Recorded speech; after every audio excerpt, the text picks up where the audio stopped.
Hello dear students, तो आइए बेटा आज के इस वीडियो में हम समझेंगे यूनिफॉर्म सर्कुलर मोशन के बारे में। क्लियर है। अब देखिए यूनिफॉर्म सर्कुलर मोशन क्या है बेटा। एक ऐसा मोशन जिसके अंदर कोई भी पार्टिकल किसी सर्कुलर पाथ में चक्कर लगाता है। मान लीजिए एक पार्टिकल है जो कि एक सर्कल के अंदर घूम रहा है। ये सेंटर है, सेंटर के अराउंड ऐसे एक पार्टिकल मूव कर रहा है, ठीक है, एक सर्कल के अंदर, लेकिन कांस्टेंट स्पीड के साथ मूव करता है। कैसे? कांस्टेंट स्पीड के साथ मूव कर रहा है, तो मैं कहूंगा इसका मोशन कैसा?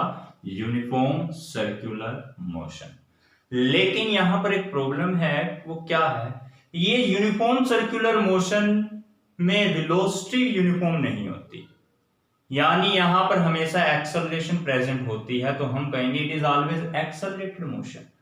कैसा मोशन होता है ये? हमेशा एक्सेलरेटेड मोशन। क्वेश्चन है एक्सेलरेटेड क्यों है? क्योंकि देखिए आप मान लीजिए भी एक पार्टिकल यहां पर है तो उसकी वेलोसिटी ये रही, वेलोसिटी की डायरेक्शन ये है, लेकिन जैसे ही पार्टिकल यहां पर आया तो उसकी वेलोसिटी की डायरेक्शन ये हो गई। क्लियर? पार्टिकल यहां पर आया तो उसकी वेलोसिटी की डायरेक्शन ये हो गई, यहां आया तो उसकी वेलोसिटी की डायरेक्शन ये हो गई। तो हर इंस्टेंट ऑफ टाइम पर जो पार्टिकल है बेटा अपनी वेलोसिटी को चेंज कर रहा है, यानी वेलोसिटी की डायरेक्शन चेंज कर रहा है। क्या चेंज कर रहा है? Direction of velocity is changing at the every instant of time, therefore this motion has always some acceleration. हमेशा इसमें क्या होती है? कुछ एक्सेलरेशन, यानी वेलोसिटी सेम नहीं। एक्सेलरेशन का मतलब वेलोसिटी सेम नहीं है। वेलोसिटी सेम क्यों नहीं है? क्योंकि डायरेक्शन चेंज हो रही है। बात समझ में आ गई? Therefore this motion is always known as the uniform accelerated motion भी बोलते हैं इसको। कैसा मोशन है ये बेटा? एक्सेलरेटेड मोशन है हमेशा ही। Uniform circular motion is always a accelerated motion. अब यहां पर एक आता है बेटा टर्म एंगुलर डिस्प्लेसमेंट।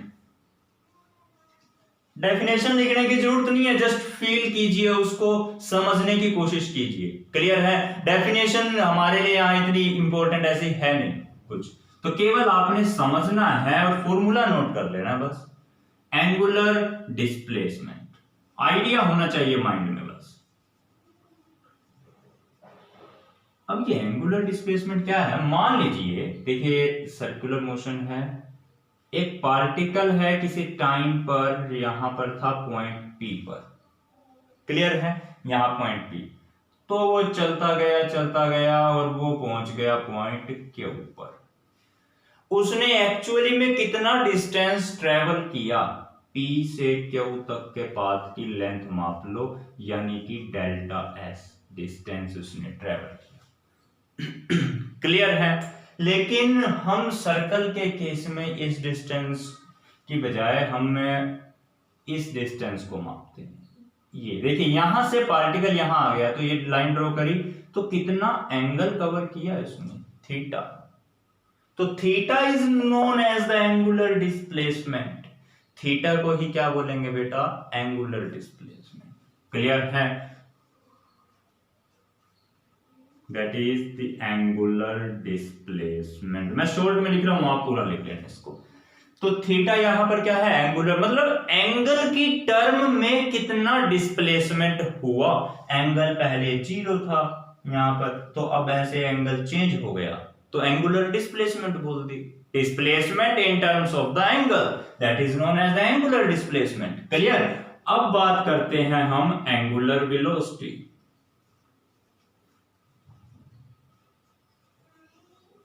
बेटा पहली बात तो इसका सिंबल समझिए ओमेगा, डब्ल्यू नहीं, ऐसे ओमेगा। मतलब कि जब डब्ल्यू आकर के योगा करने लगे ना कुछ इस तरीके से, तो वो होता है ओमेगा। देखिए तो यहां पर दोबारा ये डब्ल्यू, इसने ऐसे योगा करनी स्टार्ट करी तो ऐसे। क्लियर है? ये है आपका ओमेगा। अब एंगुलर वेलोसिटी ओमेगा, जरा ध्यान से समझिए, वेलोसिटी क्या होती है? Displacement by time. तो एंगुलर वेलोसिटी क्या होगी? Angular displacement divide by time. बात समझ में आई? तो एंगुलर वेलोसिटी यानी कि ओमेगा एंगुलर डिस्प्लेसमेंट यानी थीटा टाइम यानी कि T, omega is equals to theta by T. Clear है? फॉर्मूला नोट कर लीजिए बस, और आपके लिए यहां पर कुछ ऐसा नोट करने का है नहीं। एंगुलर डिस्प्लेसमेंट समझ में आया, एंगुलर वेलोसिटी समझ में आई। अब बात करते हैं, या फिर इसको सिंपली हम लिख देते हैं बेटा D theta by D T, change in displacement by change in time. Clear है? ये एग्जैक्ट ये नोट कर लो आप, एक्चुअली इसको छोड़ दीजिए, इसको नोट कर लेना। Angular velocity is equals to D theta by D T, change in displacement by change in time. Clear है? तो फिर आता है बेटा आपका एंगुलर एक्सेलरेशन।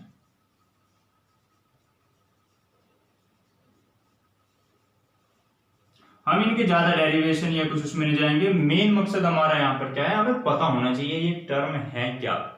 मतलब देखिए एंगुलर वेलोसिटी थीटा बाय, मतलब हर एक यूनिट टाइम में कितना एंगल कवर किया जा रहा है, हर यूनिट टाइम में कितना एंगल चेंज किया जा रहा है, उसी को क्या बोलते हैं, एंगुलर वेलोसिटी।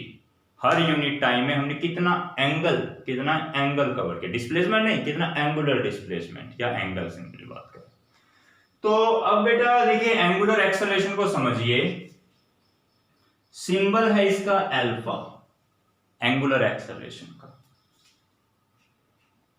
क्या होता है acceleration, change in velocity by change in time, यानी कि d omega divide by D t.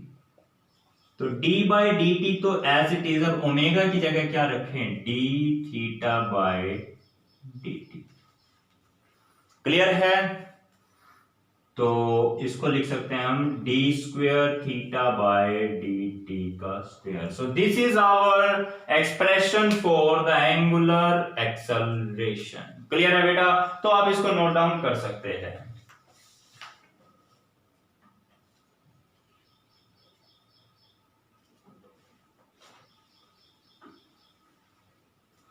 Clear है? अब ये जो डिस्टेंस है ये होता है r। क्लियर? तो चलिए मैं इसको रब कर देता हूं।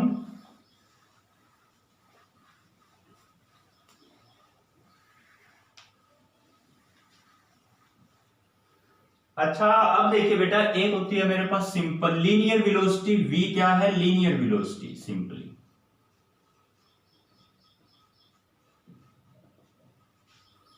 और ओमेगा क्या है, एंगुलर वेलोसिटी।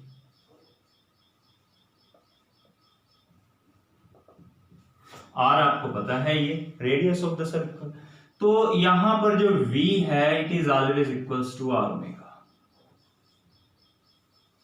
ये नोट कर लीजिए। क्लियर है? ये रिलेशन आपको पता होना चाहिए, v is equals to R omega. और यहां पर बेटा हम इसका डेरिवेशन नहीं कर रहे, मैं आपको डायरेक्टली ये रिजल्ट हम बता रहे हैं। एक होता है angular acceleration, alpha angular acceleration है,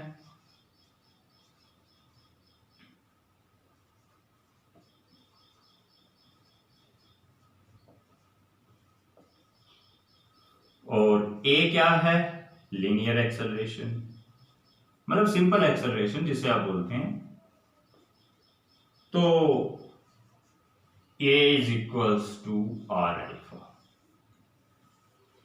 क्लियर है बेटा? तो ये फॉर्मूला भी आप नोट डाउन कर सकते हैं। हमारे पास फॉर्मूला आ चुका है लीनियर वेलोसिटी का और एंगुलर एक्सेलरेशन का। क्लियर है? और एक फॉर्मूला है आपके पास a is equals to omega square, यानी कि लीनियर एक्सेलरेशन क्या है, that is square of the angular velocity into में r। क्लियर है बेटा? तो बस यहाँ ये आपका यूनिफॉर्म सर्कुलर मोशन से रिलेटेड जो भी था मैंने आज, हमने केवल इसका थोड़ा सा आइडिया होना चाहिए आपको कि ये होता क्या है और ये टर्म्स क्या है एंगुलर। जब ठीक है, तो एंगुलर वेलोसिटी जैसे सिंपल वेलोसिटी था वैसे एंगुलर वेलोसिटी हो गया, सिंपल एक्सेलरेशन था, फिर यहाँ पर हमने क्या पढ़ा, एंगुलर एक्सेलरेशन। ठीक है, तो ये कुछ रिलेशंस थे जो कि आपके कई जगह पर न्यूमेरिकल्स वगैरह में यूज हो सकते हैं। तो यहाँ पर बेटा आज हमारा कंप्लीट होता है ये काइनेमैटिक्स चैप्टर पूरा। ठीक है, काइनेमेटिक्स यूनिट जो है ये हमारी कंप्लीट हो रही है। अब इसके बाद हम अपनी नेक्स्ट थर्ड यूनिट स्टार्ट करेंगे, that is laws of motion. Clear है बेटा? तो चलिए मिलते हैं अपनी नेक्स्ट वीडियो में, तब तक के लिए bye bye, thank you and have a nice day.